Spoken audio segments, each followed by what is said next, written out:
This is everything you need to know about today's update. Now, to start off with the most serious part of this update, unfortunately, Dana still exists in LEGO Fortnite. There really seems to be no way to escape her. Closing doors, hiding, none of it works. Now, I told you guys yesterday that they were going to patch the crafting bench glitch, but now what happened was they made a few more updates to it. One of those being a new button when it comes to using this. It used to be transparent and kind of look a little bit ugly. They went ahead and they filled it in to make it look a little bit cleaner when you're using your crafting bench. The other thing that's very important is that there is no more upgrade button. That was largely an attempt to go ahead and patch the duplication glitch. I believe personally that they did just mask it with, we wanted to remove and help the game out a little bit more by removing the upgrade section. When it comes to your new crafting bench, there is no way to change the design of it just yet. They did say they will change that going into the future and allow us to customize our crafting bench later on. So shout out to anybody that has an upgraded crafting bench. That's now considered rare. Now, I'm not entirely sure why they did this, but typically when your villager is on a job, it'll actually show you a white box above his head to let you know that he has done his job. Now they actually removed that so it doesn't show up on the screen. I do know that he's able to give me silk fabric, so he should have this white box above his head, but unfortunately they did remove that from the game. So you're just gonna have to get into the habit of talking to your villagers more often, that way that you know to collect stuff from them on their job. Now, it also looks like they did a slight nerf when it comes to the visual feedback on this game. This is something I noticed personally because I try to play with visual feedback, as I like to listen to music while I play and not listen to my villagers moaning and groaning all game long. When I go ahead and I turn on visual feedback, what you could see is that a lot of these animals or creatures, you only hear them from about 10 meters away. So when it comes to the chicken, I will have no idea that they're around me unless I am extremely close to them. And even this spider, I had to literally be standing on top of to know that he was there. Now, it's entirely possible that I'm wrong about that. I did try to explore a little bit more and find more enemies. It seems like wolves, you can see or hear them a little bit further away than what you can the smaller creatures. So things like spiders, chickens, sheeps, and other animals like that aren't going to be able to be heard unless you're extremely close to them. When it comes to the wolves, brutes, and everything like that, the more difficult enemies in the game, it seems like they do give you the visualizer a little bit further away. When you guys see here, I'm very close to multiple chickens and a sheep, and it takes a while until again, I'm about 10 meters away for them to tell me that they're there. Now, in order to unlock the new glider, you simply need to walk up and touch your spinning wheel. Once you touch that, it should show you that it unlocked a brand new glider inside of your crafting bench, and every single one of us should have that unlocked as long as you have some of the materials. It takes 8 wooden rod, full wool thread, and then 6 silk thread. That's pretty much just going to be the premature version of the actual glider that's in the game, or the materials that are before you upgrade them. So you see it's flexwood, wood fabric, and then silk fabric in order to get it, where the other ones was just a cheaper version of it.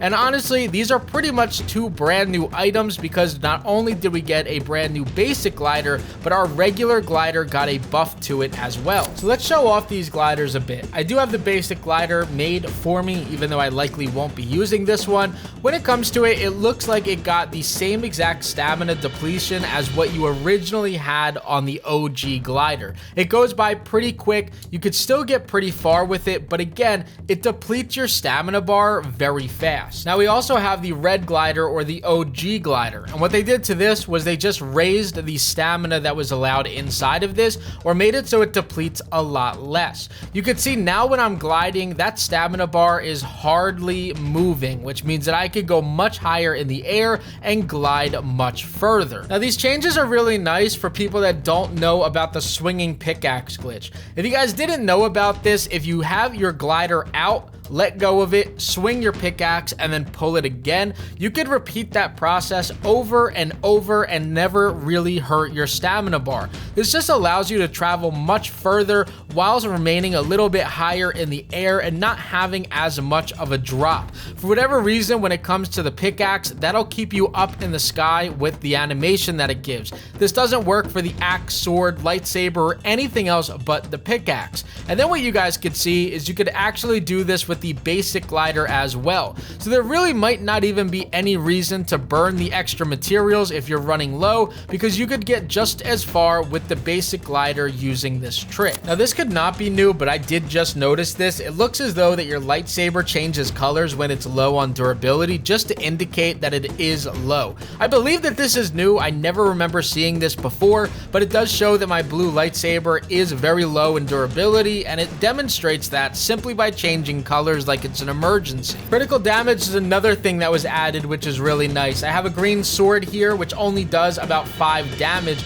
but you could see that when I do a jumping attack with it, I actually do double the damage and make it 10. Yellow is when you can see that you're doing a critical strike, which is really nice. That works on all of your swords, hunting daggers, etc. But when it comes to your lightsaber, even a jumping attack just does a normal damaged attack. So you need to use a sword to do that. Now the critical attacks also do work when you're farming materials. So if you have a pickaxe and I were to swing at this rock here, it does 39 damage. But if I go up to this larger rock and I do a jumping attack, you see that it does 78 damage. So this is going to work for things out in the environment, but also you could do this at your home village and do jump diving attacks to do critical strikes to your builds. Now we also have Brite Bomber's Village. This is brand new to the game, and you will need to create a brand new world in order to access this, which I don't understand why they would do that 1 week after hearing the feedback about Storm Wild Animals needing to have a new world created. Nonetheless,